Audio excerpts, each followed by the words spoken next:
Some people would rather be in the wrong relationship than be alone. And we get it. We understand. Loneliness feels like a verdict, like a punishment, like proof that something is fundamentally broken in you. And nobody tells you this.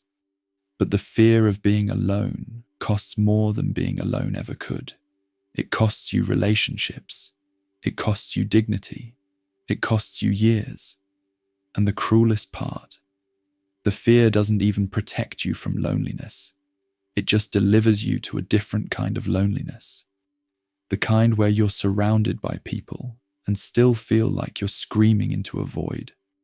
So let's talk about this. Let's talk about what we're actually running from, what we sacrifice to keep running, and why the thing we're terrified of might be the only thing that could actually save us. In 1903, a 27-year-old German poet started receiving letters from a 19-year-old military cadet who wanted to become a writer. The poet's name was Rainer Maria Rilke. The cadet's name was Franz Xaver Capus. And the letters Rilke wrote in response would eventually become one of the most influential books about creativity, art, and life ever published. Letters to a young poet. The book is short, 10 letters, written over 5 years. Capus published them after Rilke's death, and they've been passed around ever since. Between artists, between lovers, between anyone trying to figure out how to live with some kind of integrity in a world that mostly doesn't care. But here's what's strange about the book. Capus wrote to Rilke asking about poetry, about craft, about how to know if his work was any good. And Rilke barely talks about poetry. He talks about solitude, over and over. In almost every letter, he keeps circling back to the same idea, that the most important thing a person can do is learn how to be alone. There is only one solitude, he writes, and it is vast, heavy, difficult to bear. And almost everyone has hours when they would gladly exchange it for any kind of sociability, however trivial or cheap, for the tiniest outward agreement with the first person who comes along. Any kind of sociability, however trivial or cheap. Rilke knew.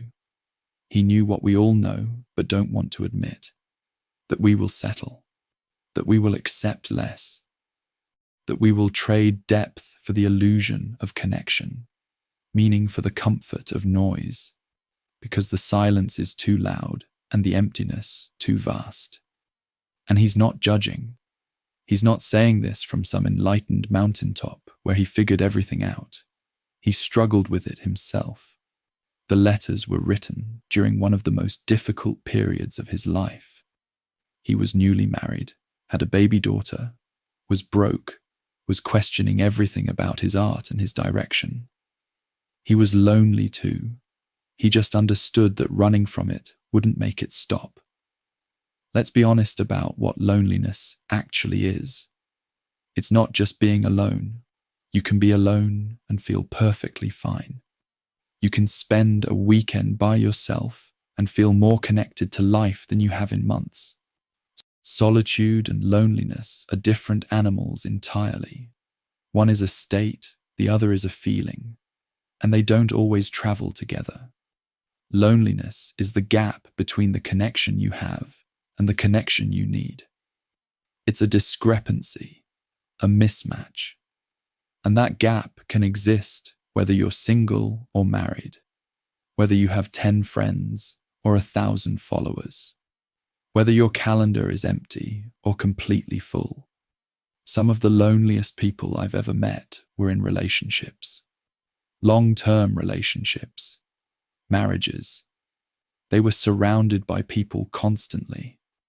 They had plans every weekend, dinners and parties and vacations and all the external markers of a connected life. And inside, they were hollow, because the connections they had weren't real. They were functional. They were transactional. They were about logistics and maintenance and filling time so they wouldn't have to feel the silence, This is what nobody tells you about loneliness. You can't outrun it by adding people. You can't solve it with volume. 10 shallow connections don't equal one deep one. 100 acquaintances don't fill the space that one real friend would fill. And this is the first price we pay for the fear of being alone. We fill our lives with connections that don't actually connect. We say yes to people we don't even like because their presence is preferable to their absence. We keep relationships alive long past their expiration date because ending them would mean confronting what we've been avoiding. We maintain friendships that drain us, romantic relationships that diminish us, social circles that bore us, because the alternative, the quiet, the stillness, the void, seems unbearable. The fear doesn't eliminate loneliness. It just disguises it. It puts a costume on it. It makes loneliness look like busyness, like popularity, like a full calendar and a buzzing phone. But late at night, when the noise dies down, you feel it. You know, the contacts in your phone don't match the emptiness in your chest. The bodies in the room don't match the isolation in your heart. You're surrounded and still alone. That's the cruelest trick. Running from loneliness delivers you to a different kind of loneliness. The kind where you can't even name what's wrong, because technically everything looks fine. There's a psychological concept called anxious attachment. People with anxious attachment styles tend to be hypersensitive to signs of rejection. They need constant reassurance. They interpret silence as abandonment. They read into every text, every pause, every shift in tone. They become clingy or jealous, or they twist themselves into pretzels trying to keep the other person from leaving. And here's what's interesting. Anxious attachment is basically the fear of being alone encoded into your nervous system. It's what happens when somewhere along the way, usually in childhood, but not always, you learned that being alone was dangerous. That connection was conditional. That if you weren't vigilant, if you didn't perform, if you weren't useful or entertaining or whatever, the other person would leave. And so you learned to monitor, to scan, to read faces and tones and micro-expressions for any sign of withdrawal, to adjust yourself constantly based on the other person's mood, the other person's needs, the other person's attention, to become a seismograph for rejection, vibrating at the slightest tremor. This is exhausting, and it doesn't even work. The monitoring and adjusting and performing usually drives people away faster than anything else. You become too much, too needy, too present. The thing you fear creates itself. This is the second price we pay. We lose ourselves. When you're terrified of being alone, you become a mirror. You reflect whatever the other person wants to see. You agree when you should disagree. You laugh at jokes that aren't funny. You pretend to like things you hate. You suppress opinions, swallow frustrations, perform enthusiasm you don't feel. You shrink. You contort. You become whatever shape fits into the space they've left for you. And after enough years of this, you look in the mirror and you don't recognize yourself. You've been so busy being whatever other people needed, whatever would keep them from leaving, that you forgot what you actually want, what you actually think, who you actually are. Rilke saw this too. He wrote about people who act from mutual helplessness and simply surrender to love as an escape from loneliness. That word, surrender, is important. It sounds romantic. Surrender to love. Songs are written about it. Movies end with it. But Rilke doesn't mean it romantically. He means it as a defeat, a capitulation. You surrender your solitude, your selfhood, your sovereignty, because you're too afraid to hold on to them alone. And then you call it love. But it's not love. It's dependence wearing love's clothes. It's fear dressed up as devotion. I want to tell you about a pattern I've seen in myself, in friends, in basically everyone I know who's been honest with me about their relationship history. It goes like this: you leave a relationship, or you get left.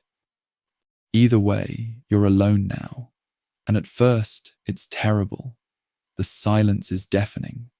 The evenings stretch out like deserts. You don't know what to do with yourself. You cycle through all the apps, all the distractions, all the ways of numbing the ache. You sleep on one side of the bed out of habit. You reach for your phone to text them something funny before remembering there's no one to text. The first few weeks are brutal. The first month is worse. Everything reminds you of what you lost. Songs, streets, restaurants. The smell of coffee in the morning. The world is full of tripwires, and every one of them detonates something you thought you'd buried. And then, if you're lucky, if you stick with it, something starts to shift. You start to remember who you were before. You pick up interests you'd abandoned because they didn't fit the relationship. You spend time with friends you'd neglected because you were always busy with them.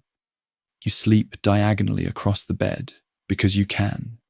You eat weird food at weird times because no one's there to judge. You watch whatever you want. You go to bed when you want.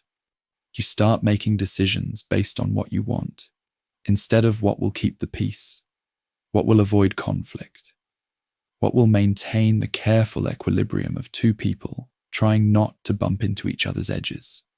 You find yourself, or more accurately, you find that yourself was there all along, just buried under layers of compromise and accommodation, and the slow erosion of identity that happens when you're constantly adjusting to someone else's gravity. This period, this uncomfortable, painful, eventually liberating period, is what Rilke was talking about. This is the solitude that needs to be cultivated. This is the descent into yourself and your solitariness. This is where the work happens. And here's the pattern. Just when it starts to get good, just when you're starting to feel like maybe you could actually do this alone thing, just when you're beginning to enjoy your own company for the first time in years, the panic kicks in. The fear says, no, this is dangerous. This feels too good. You're going to get comfortable here, and then you'll never leave, and you'll end up dying alone, surrounded by cats, and everyone will pity you at the funeral they probably won't even attend. The fear is irrational, but it's loud. And so you listen. And so you do. You swipe. You match. You go on dates with people you know aren't right just to prove you're still desirable. You say yes to someone who's fine, who's okay, who's there. Because there is better than not there. You jump into something new before the old thing is even cold. You skip the part where you become yourself again and go straight back to becoming whatever the new person needs. And the cycle continues. This is the third price. We never learn. The fear keeps us in constant motion, bouncing from relationship to relationship, person to person, never staying still long enough to understand what went wrong or what we actually want. We repeat patterns. We choose the same person in different bodies. We recreate the same dynamics with different names. We wonder why it keeps ending the same way. Why we keep finding ourselves in the same conversations, the same fights, the same slow dissolve. Because we never did the work. We never sat in the discomfort long enough for it to teach us anything. We treated solitude like a problem to be solved instead of a curriculum to be completed. We ran from the classroom before the lesson was over. There's a difference between being alone and being lonely. There's also a difference between being with someone and being connected. These seem obvious when you say them out loud. but we confuse them constantly. We think that if we just find the right person, the loneliness will stop. We think that if we're alone, we must be doing something wrong. But some people are alone and completely at peace. And some people are partnered and completely desperate. The variable isn't whether someone else is present. The variable is whether you can tolerate your own presence, whether you can sit with yourself without immediately reaching for distraction, whether you can be your own company. Rilke again. Your solitude will be a support and a home for you, even in the midst of very unfamiliar circumstances, and from it you will find all your paths. A home, not a prison, not a punishment. A home. This is maybe the hardest thing to understand when you're in the grip of the fear. You think solitude is the enemy. You think it's the thing that will destroy you. But Rilke is saying the opposite. Solitude is the foundation. It's the place you return to. It's where you find your paths, plural, because there are many of them, and you have to be quiet enough to see which one is yours. You can't find your path while running. You can't hear what you want while drowning in someone else's noise. Let's talk about relationships for a second. The ones that work. The ones that actually work, that deepen over time instead of decaying, that get better instead of just getting tolerable. They're not built by two people running from loneliness. They're built by two people who learned how to be alone and then chose each other anyway. This is the distinction that matters, and it's subtle enough that most people miss it entirely. When you choose someone from fear, you're not really choosing them. You're choosing escape. You're choosing not alone. You're choosing the warm body, the filled silence, the proof that you're lovable. And the other person can feel it. They know, on some level, that they're a solution to your problem rather than a person you actually see. They know they're interchangeable. They know that what you love is what they provide, not who they are. This creates a specific kind of relationship, one built on need rather than desire, one where both people are simultaneously dependent and resentful, dependent because they can't imagine leaving, resentful because they know they're using each other and being used, one where the relationship survives by mutual hostage-taking. I won't leave you if you don't leave me, and we'll both pretend this is love. But when you choose someone from wholeness, when you've done the solitude work, when you can stand on your own, when you don't need them to complete you or save you or distract you from the void, that's different. That's two people adding to each other instead of filling each other's holes. That's partnership instead of dependency. That's choosing to share your life rather than needing someone to give you one. Rilke wrote about this too, and his vision of love is almost the opposite of what we're sold by movies and songs and the entire cultural apparatus of romance. He said that love is not about merging. It's not about two becoming one. It's not about finding your other half or completing each other or any of that codependent poetry that sounds beautiful until you try to live it. To love is not about merging, he wrote. It is a noble calling for the individual to ripen, to differentiate, to become a world in oneself in response to another, to become a world in oneself. That's the goal. That's the work. Not to find someone who will save you from yourself, but to become someone worth meeting. Not to find your missing piece, but to become whole enough that you don't need someone to complete you. To build a world inside yourself that's rich enough, interesting enough, alive enough, that sharing it with someone else is a gift rather than a necessity. And you can't do that while running. You can't build while fleeing. You can only do it while standing still, while facing the silence, while letting the solitude do its work on you. I should probably admit that I'm not writing this from some place of mastery. I've paid the price. Multiple times. I've stayed in relationships I knew were wrong because leaving meant being alone. I've jumped into new things before I was ready because the silence was too loud. I've lost myself in other people and then blamed them for the loss. Most of us have. And that's okay. That's part of the curriculum. You don't learn this stuff from books or videos or podcasts. You learn it by making the mistake, feeling the consequences, and hopefully, eventually, doing something different. The point isn't to never fear loneliness. That fear is probably hardwired. We're social animals. Being alone, historically, meant being vulnerable. The fear makes sense. The point is to stop letting the fear make your decisions, to feel the fear and sit with it anyway, to let the silence get loud and not run from it, to discover that the thing you've been avoiding is actually not that bad and might even be the doorway to something better. There's a passage in Rilke's letters that I come back to constantly. It's about sadness, but it applies to loneliness too. He writes about how we rush away from difficult feelings, how we treat sadness like a disease to be cured, an obstacle to be overcome, a problem to be solved as quickly as possible. We want the pain to stop. We want to feel better. We reach for whatever will make the discomfort go away. Distraction, numbness, another person, anything. But Rilke suggests something different.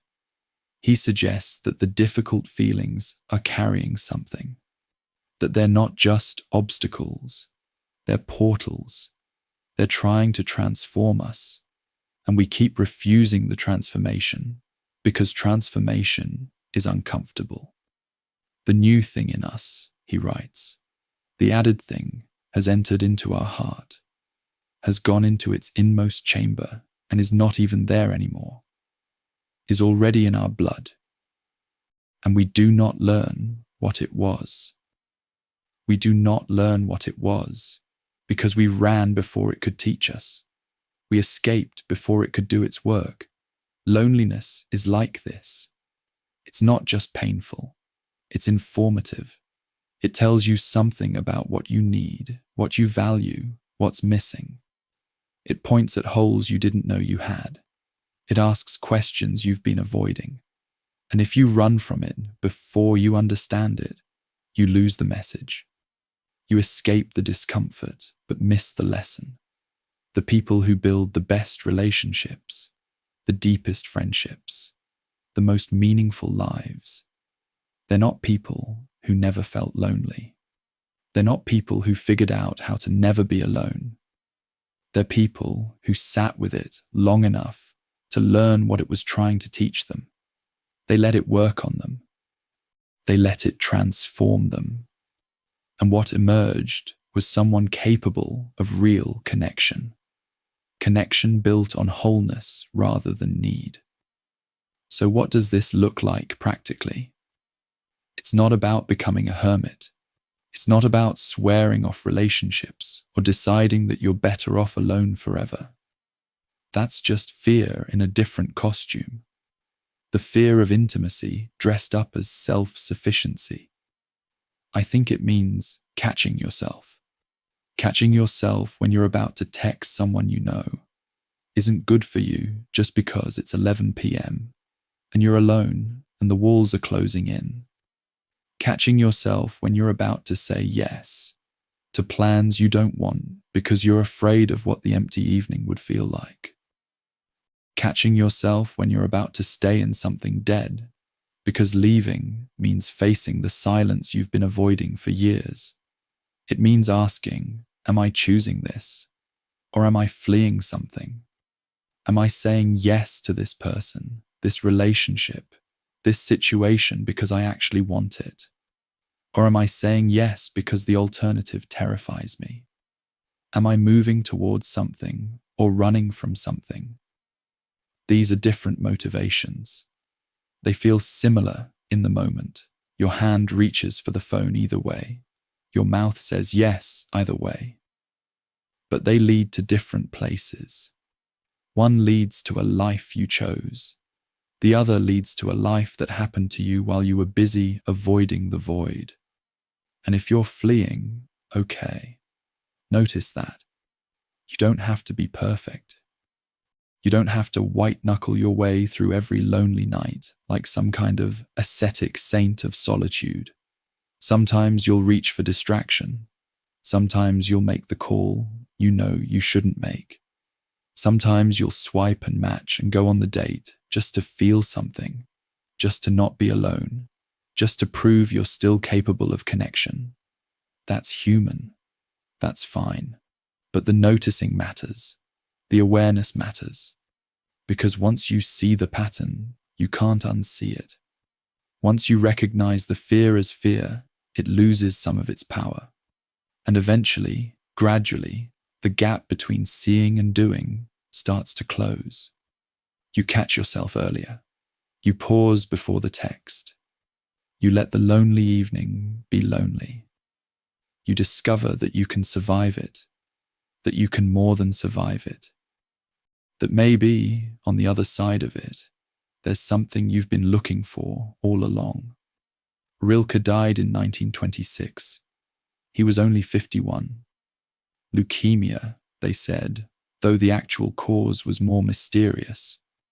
A rose-thorn prick that became infected, leading to a rapid decline. There's something almost poetic about that. A poet killed by a flower. By the end of his life, he'd written some of the most beautiful poetry in the German language.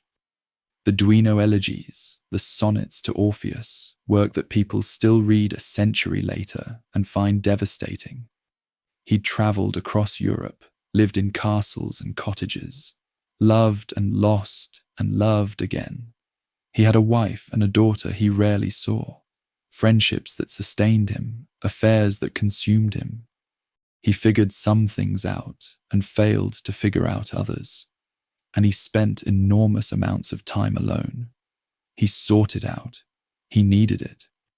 He wrote from a castle on the Adriatic coast, from a tiny room in Paris, from Swiss towers and German estates. He struggled with it constantly. The letters are full of complaints about his own restlessness, his inability to settle, the depression that would descend when the solitude got too heavy. But he understood that the struggle was the point, that the solitude wasn't punishment, that what happened in those long, alone hours was the raw material for everything he created. At the end of one of his letters to Capus, he writes, "Be patient toward all that is unsolved in your heart, and try to love the questions themselves. Love the questions. Not answer them, not solve them, not resolve the uncertainty so you can move on. Love them, sit with them, let them work on you. Can I be alone? Can I tolerate my own company? Can I build a life that doesn't depend on someone else's presence to feel meaningful? Can I face the silence without filling it? Can I let the loneliness teach me what it's trying to teach me?" These are questions, and maybe you don't have the answers yet. Maybe you won't have them for years. Maybe you'll have them and then lose them and have to find them again. But the sitting with them, the living with them, the letting them work on you, that's the practice. That's the curriculum. That's what solitude is for. The price we pay for the fear of being alone is this. We fill our lives with the wrong people. We lose ourselves in their expectations. We never learn what the loneliness was trying to teach us. We repeat the same patterns in different bodies. We stay in things that are slowly killing us because the alternative seems worse. And the irony, the cruel, stupid irony, is that we end up lonelier than if we just faced the fear in the first place. We end up surrounded by people we don't really know, in relationships that don't really nourish, living lives that don't really feel like ours. The fear promises protection. It promises that if you just find someone, if you just fill the space, you'll be safe. But the fear lies. The safety isn't in other people. The safety is in yourself, in your ability to be alone without collapsing, in your capacity to sit in the silence and discover that you're still there, still breathing, still alive. That's the foundation. That's the home. And everything else, the love, the connection, the partnership, gets built on top of it. Or it doesn't get built at all. There is only one solitude, Rilke said. It is vast and heavy and difficult to bear, and it is yours. You can run from it. You can fill it with noise and bodies and endless distraction. You can spend your whole life avoiding the encounter with yourself. Or you can turn around. You can walk into it. You can let it be vast and heavy and difficult and discover that somehow you can bear it after all. The people who do this, the people who face it, they come out different. They didn't stop wanting connection. They want it more than ever, but they want it from a different place now. From wholeness instead of hunger. From choice instead of fear. They become, as Rilke said, a world in themselves. And then, maybe, they meet someone else who's done the same work. And what they build together is nothing like what fear could have ever constructed. Some people would rather be in the wrong relationship than be alone. And you get it. You understand. But you're also starting to see the price. And maybe, you're ready to stop paying it.